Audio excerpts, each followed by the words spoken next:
Hi, everyone. Welcome to the Optimize Your Marketing podcast. My name is Binek, and I'm your host today. Today, we're joined by a content expert. Her name is Amy Stewart. She's the Associate Director of Content at PayScale, and she has some awesome insights to share on storytelling today. So I'm really excited to introduce her. Amy, thank you so much for being on today. How are you doing? I'm doing so good. Thank you for having me, Ian. The pleasure is all ours. We're so excited to just dive into some of the things you have to share today. But before we get started, just want to address our listeners so they know what to expect.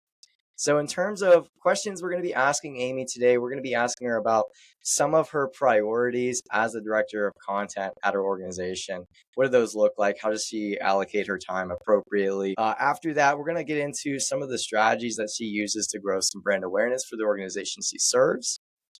And then we'll be talking through any kind of feedback loops that she has on strategic growth for her company. So, whether that's in the marketing or sales side, it'd be awesome to hear about those. And then we'll wrap up with three quick questions. One is about AI and where she thinks that AI is going to impact the marketing industry and the content that she's doing for some of these organizations, and what she thinks the most underrated and overrated digital marketing strategies are in 2024. So we have a lot to cover, Amy. Are you ready to get started? Let's do it. Awesome. Okay. So, as I mentioned, first question, I really want to get a better understanding of your priorities as a content lead at PayScale. Could you kind of give us a little bit of information on what that looks like? Yeah, so I'm going to interpret this question as, what do you do in your current Fair. position, and of those things that you do, what are the most important things, and how do you decide what those most important things are? I am the associate director of content at PayScale, but content at PayScale is headless, so we have quite a few people who create and manage content at PayScale. There's different kinds of content that different folks manage. I lead our thought leadership and what we call hero content, which is primarily like at the center are research-driven reports. So if you are not familiar with PayScale, PayScale is a B2B software and data company, but we also operate an online salary survey, which has 60 million profiles from individuals who are uploading their information about what they make and their compensable factors. And we provide that data to organizations as well as to folks who fill out that survey to help them understand what their pay range is and where they fall along that range. We utilize that data in a variety of ways, and one of them is doing research reports. So we ask custom questions within the survey, and we produce research reports that provide insight and interesting facts and figures on what is happening in the labor market and what is driving people to do various things in various ways. So I am one of the leads, not the only person on the team, but I'm one of the leads for creating those research reports. I also create our B2B research report. So we do a big survey every year. It goes to over 5,000 participants, and we write a 100-page report from that data for HR leaders and compensation professionals on what is happening in their industry. So I write that report too. And so those are my big priorities. It's always hey, we're running the survey in Q4. It takes 3 months to gather the information. We got to create the survey, vet the survey, do all the QA and quality analysis, and then we run the survey, we field it. We pull the data in early January, and I write that report, that 100-page report, in about 2.5 weeks. So that is a big thing that happens every year. And then that's followed by a cadence of reporting editorial throughout the year, which usually is determined in the year before. So we have an editorial calendar that's decided previous year, and we just crank through it throughout the year. It is somewhat agile, so not everything is 100% locked into stone, but we have a general sense of what is coming for the year, and then we pivot as needed for a variety of challenges and things that come up throughout the year. So, those are my biggest priorities. I'm also content lead, or one of the content leads for our annual conference that we have at PayScale. So I'm creating the session content and identifying and sourcing speakers and managing presentation decks and all that good stuff. That happens in the end of Q3. So I have a big giant report in Q1, and then a big conference in Q3, and then a lot of reports throughout the year that follow a editorial cadence. That's a lot, and that's really cool. I have to say, I've never met someone that does the thought leadership, this much thought leadership. And so I actually have two following questions Sure. that I'm really curious about.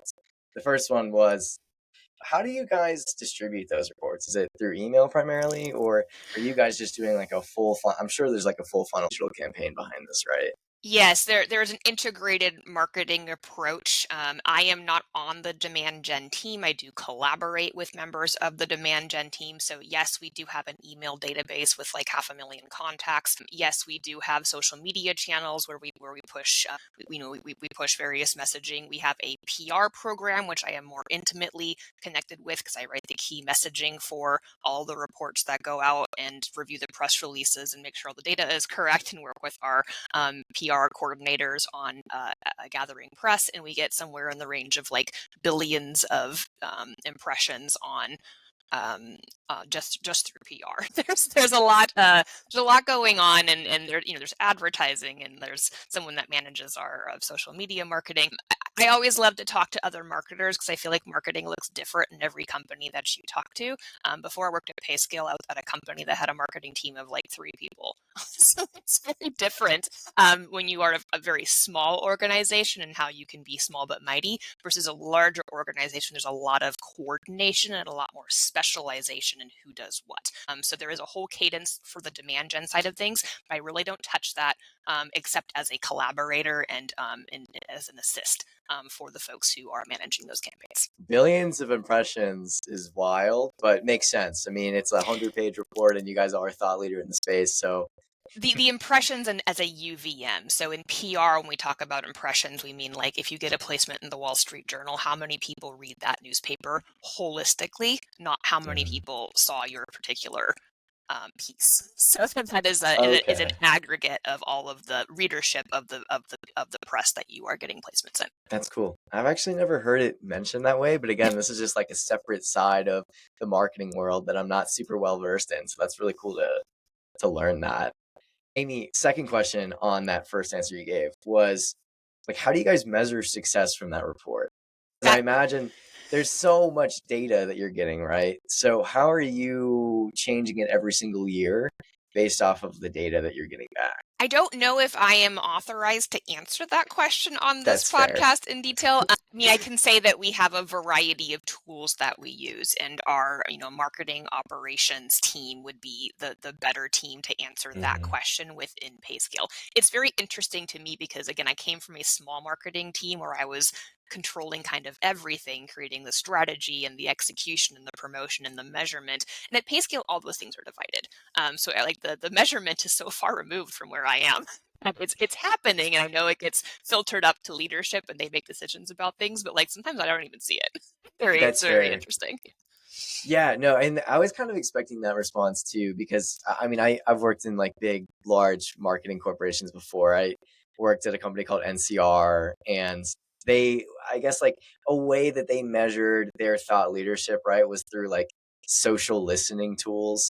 And Oh, so anytime that, for example, PayScale was mentioned in any, like basically the software is scraping all social media and just checking out and seeing how many times PayScale is mentioned. So I imagine that's probably part of it, but that's really cool. And yeah, I completely understand. Like, that's not really like your job is to make the report. I do have access to like dashboards in a Tableau spreadsheet. I can look it up, but I don't know if Sure. I'm allowed to share it, so I'm Oh, not going to. no worries. But No I worries. am fascinated by your mention of the social listening because I came from that space.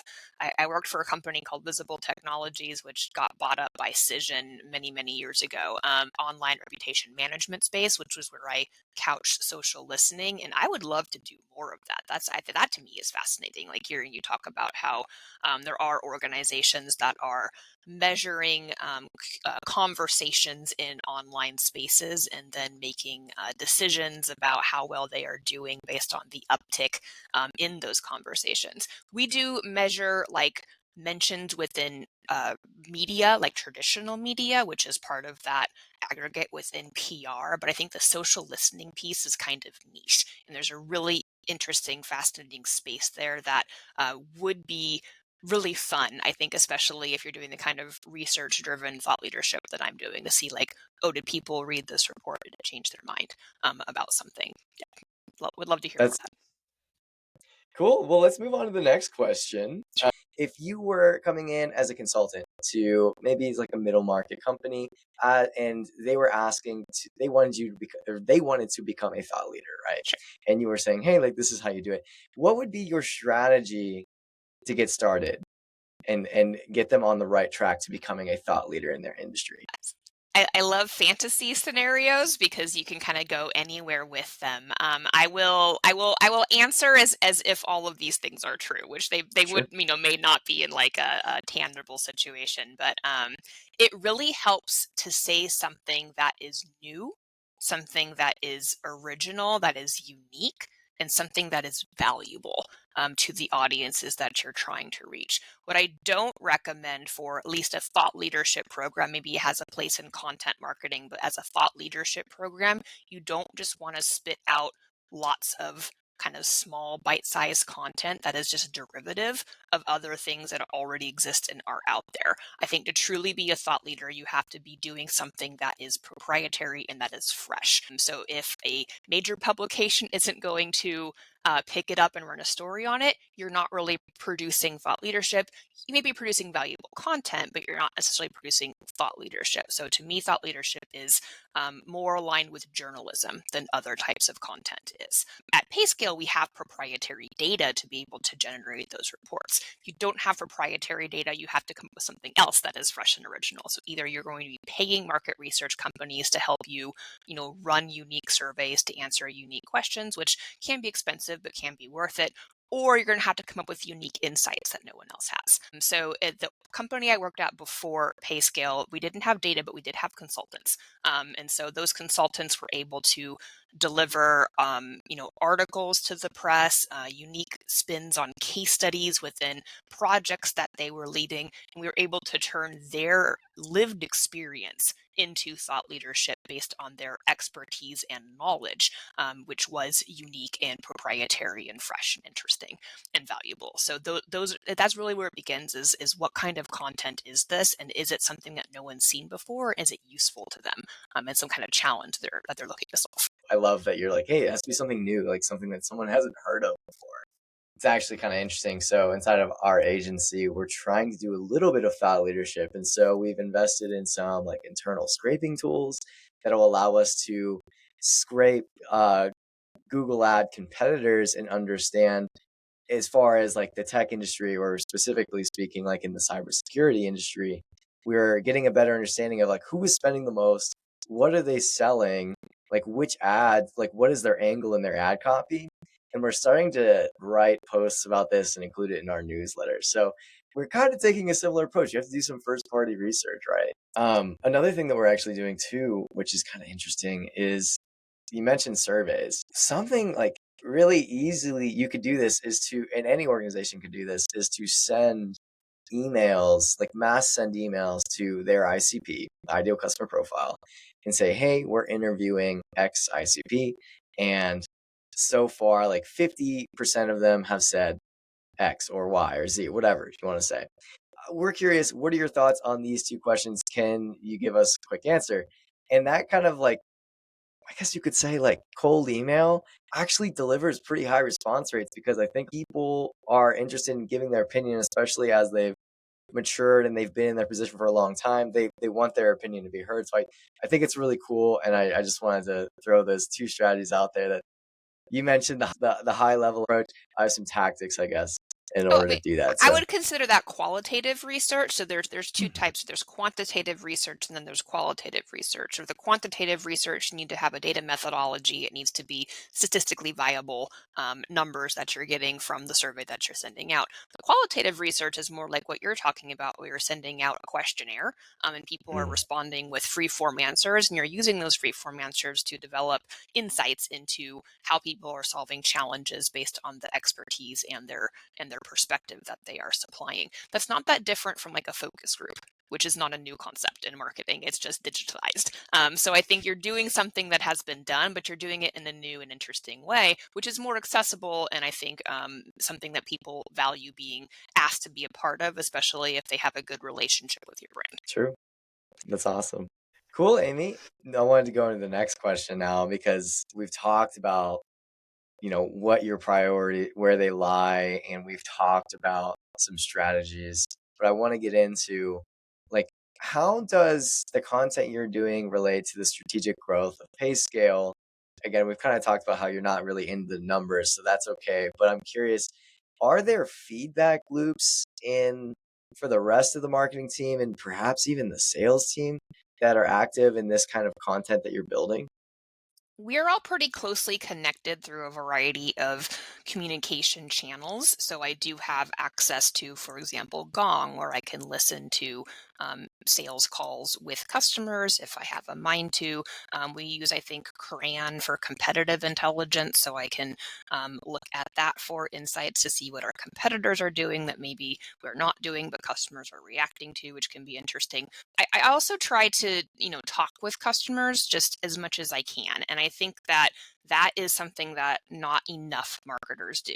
Not no one, people do. But I think there are a lot of marketers that can kind of get into the creative and technical side of marketing and forget to talk to customers. And it can be mind blowing the way a customer perceives some offer that you have or service that you provide or technology that is a subscription differently than how your internal team talks about or values that same things. Going to industry events with your ideal customer profile is present and talking to them about their challenges it is a way that we get some of that feedback. But we have like content or we have like channels on Slack where people will share within the organization, interesting insights and things. So I think there's a lot of ways that you can get that information. I'm also pretty active on LinkedIn, and I do connect with a lot of the folks who would be considered an ICP on LinkedIn, whether they are customers or not, because I want to hear what they're talking about, especially if they're active, and some of them are. I listen to those conversations, I digest it, and I really ask questions about not just how do I get eyes on this piece of content that I've created, but what is this content solving? Like, what challenge is it solving? What insight is it providing that the customer doesn't already have or is asking about? So I really try to understand what our customer's job is as best as I can as a layperson, and translate that into concrete value-driven content. So that's really where the focus is for me in my position. It's a great answer. I loved hearing that you have access to Gong. I really feel like the pandemic or the COVID-19 pandemic, I feel like that really escalated the usage of these kinds of tools for listening into sales calls. So that's really cool that you're using that. I think a lot of organizations don't do it enough, or they don't even have like their AI bot on a call, or they're just not tracking those things. And especially with AI now, you can take a look at 100 sales calls in a day, and it'll basically summarize everything about each call, and then you can find similarities there and then write about them. So that's really cool. I think overall, what's really interesting is that the work you're doing is strictly for the end user, and you're not even really thinking about the search engine results page, right? Like you're not focused on SEO at all. I'm sure there's okay, you maybe I'm wrong. I'm curious, how does SEO play into what you're doing? So this is a surprise question because it's not on the list of things Sorry. that I was supposed to prepare for. That's okay. I got my start in an SEO agency. So full resume, I was an English teacher. I have a degree in English and a master in teaching, or a master in education. And then I got a job as an English teacher. Decided I don't like this job, and It's got a job as an SEO copywriter at an agency. So I had this agency experience in SEO, CM, and online reputation management, which was the full control of search engine results pages back in the day when that was something companies still did. I don't know if they still do that today. PayScale does absolutely have an SEO play. So I think that depending on what you're talking about, like there's definitely value to ranking in search results for queries that people are making that can lead you to their content. I do think that that space is changing the most of any space right now because of the recent AI tools that Google is experimenting with, and pay transparency legislation has also impacted how often people need to actually search for a salary. So that is an internal struggle that we're having in our organization. But I think that SEO is still one of the more valuable and I think underutilized channels by a lot of marketing departments. Not ours, but there are still a lot of marketing departments out there that spend a lot on advertising when they could be owning traffic through a more organic content strategy that is producing valuable content regularly that people start to know your brand for and then come to you, as opposed to you having to pay to get in front of them. So I still consider that a valuable channel, and I don't think there are very many organizations that wouldn't want that. There may be some limits to some organizations having the capacity to go after those searches based on the competition in their particular market space. It's so interesting because that first party research that you're talking about is amazing for SEO. And so I was like, I imagine they probably We do. Yeah. piece it up together, put it into articles. Yeah. So that's go. I think it's a great segue into our question about AI, actually. So I was going to ask you, I mean, what do you feel like is going to happen to the content marketing industry as AI improves? Um, it's not great. I think it's not great. But that being said, I've been seeing this coming for a long time. The release of ChatGPT 3 or whatever it was back in 2023 that caused a lot of kerfuffle in the world was not entirely unanticipated by people who have been in the SEO and content marketing world for a long time. I've been hearing people talk about we're building machine learning engines and someday we won't need writers. I've been hearing people say that for 15, 20 years. When I was a new copywriter, I had developers telling me your job won't be necessary because we're putting all of the copy for to produce like product descriptions for e-commerce pages. And I'm like, great, I don't want to do that writing. It's fine for me if you build a machine that does that. I think that interesting proprietary research is something that will be the last to fall, if it does ever fall, when it comes to AI. That being said, I do feel like AI is a danger for content marketing jobs at large. And my biggest fear is that it produces content that is lazier, less original, less factual, which we've seen already with misinformation, and ultimately less valuable to customers because it can really only repackage and regurgitate things that's fed into it. It can do that in interesting ways, and some of that content that's produced is still, usable and helpful. But I think that it's not the type of writing that I want to take my personal career, but I do still feel that it will impact the content marketing agency all up, and other professions too that are related to writing, unfortunately. And I honestly hope that there's going to be more regulation around it because I think there is kind of an existential threat when it comes to AI, not just taking jobs, but removing the ability or the need to think. I think that's bad for society and for humans in general. And I have a fear that this generation is going to be when we be the last one that had to learn that discipline through trial and error and practice, and that we will have generations coming up behind us who just don't know how to do that. And I do have concerns about that. It's a really interesting answer. And I think it kind of sheds light on something that I've even noticed too.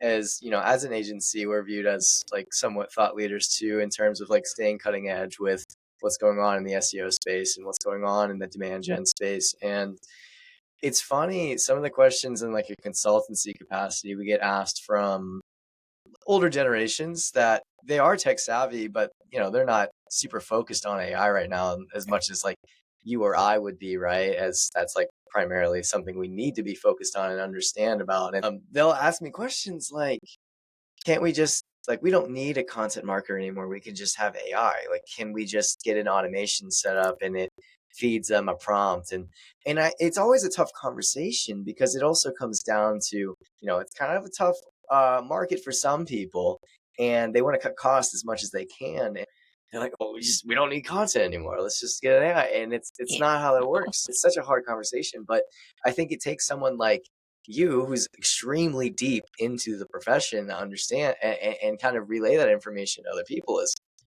yeah, like AI can do some of the things that content marketers do, but like there's no oversight on it, and it's not even really that good because, like you said, it's regurgitated information. Yeah. It's You can't be a thought leader off of that. It needs to be No. first party. Not for now. And the question was like now or in the future. So we don't know how good AI is going to get at this. It might look very different in 6 years than it does in 6 months. So that's kind of the True. thing I'm thinking about of the exponential potential growth of AI could become an existential thing um, That's fair. within Yeah. our careers, like within the next 15 years. I hope to still have a job after 10 or 15 years. So to me, this is a serious question. But if someone were to ask me, do you think your job is in danger right now from AI? AI cannot do what I do. AI, not right Yeah. now. It's not going to do what I do in the near future either. And the type of content that I write is going to be one of the last types of content to get replaced by AI, if that even becomes a thing. You have to consider too, like, the content that's being repackaged from all of this stuff that's being fed into it from search engines. Once that like explodes, all of that content is going to start to look identical. And that's not necessarily a good thing. So the Yeah. more unique original content hopefully is going to float to the top, because that might be what people actually want to see and to read and to learn from. And if the search engines are smart, they're going to realize that, and they're going to start deprioritizing content that looks like it's been rehashed using AI. So that investment you make in that regurgitated content now might hurt you in a few years. You might get penalized for that. Utilizing whenever technology, replaces search engines in the future, because I do think that's a shifting space. But just, still though, at large, I have some existential feelings about it.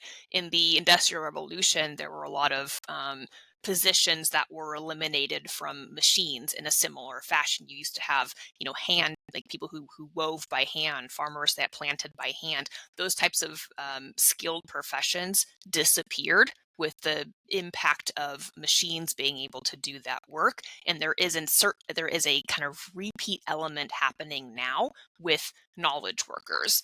My concern is, can you really do that when it comes to thinking? And if you can do that, what does that mean for society? Because if we all stop thinking, I think we're in trouble. Very valid concern. But I agree with you. I don't think that there's any risk for any content marketers like you right now. Right now, At least for at least a few years, at least a probably. few years. But again, I still want to be employed in 10 years, so I am concerned. Exactly. Very fair. Okay, Amy. Well, let's get into the last two questions I want to ask you, and I think I'll let you determine which one you want to answer first. What do you think is the most underrated marketing strategy? And then conversely, what do you think is the most overrated marketing strategy? I'm going to answer the overrated one first, because I think we just talked about it. I think Sure. AI generated content for me is overhyped right now. And to your point, there are business leaders that think you can just replace marketers with an intern who asked ChatGPT to write an article, and that is not going to work. It's gonna result in bad investments that are gonna feel penny wise and pound foolish in the long term. So I do think exploring AI is good. Buying AI tools for your teams to learn how to use those tools is good. It putting all of your eggs in that basket and replacing your skilled people with AI engines is myopic at best, and can potentially cause you some strain down the road if you make that decision. As far as most underrated, this is a tough question to answer, because I think the most effective marketing strategies vary widely by company. Like, not every marketing strategy is going to work for every company. There are some companies where putting billboards, like ads on billboards or in stadiums, is the most effective strategy, and companies where that makes no sense at all. There are companies where buying PPC terms or trying to rank in organic search makes all the sense in the world. There are companies where that doesn't make sense at all. So I think it's really about, how do you master integrated marketing? How do you get your messaging and your strategy and your content and distribution efforts to all align in order to get you like to a goal that you have hopefully preset, so you know whether or not the campaign is successful. I know that's a vague answer, but I feel like it is something that gets overlooked as people chase different channels, thinking, oh, this one will do better or this one will do better. I think it really comes down to what is your differentiation, and then how do you get that differentiation in front of customers? And that's going to vary by company. I love the answer. I know it's broad, but at the same time, you're kind of alluding to something that would just kind of maybe be categorized as strategy or strategic planning, which is how can we put ourselves in a field that we are most likely going to win every single time? Yeah. And so I agree with you. I think it's a great answer. Great, Amy. Well, that's all the questions that I have for you today. Really enjoyed the responses, really enjoyed the back and forth we had. I think some really good insights for our audience too. So thank you so much for being on. Appreciate it. Thank you for having me. And before we close, just want to address our listeners again. If you guys enjoyed this podcast, please be sure to give it a follow, maybe give it a rating. It takes 2 seconds, but it really helps us grow. And with that being said, thank you so much for listening, and I'll see you in the next episode. Thanks.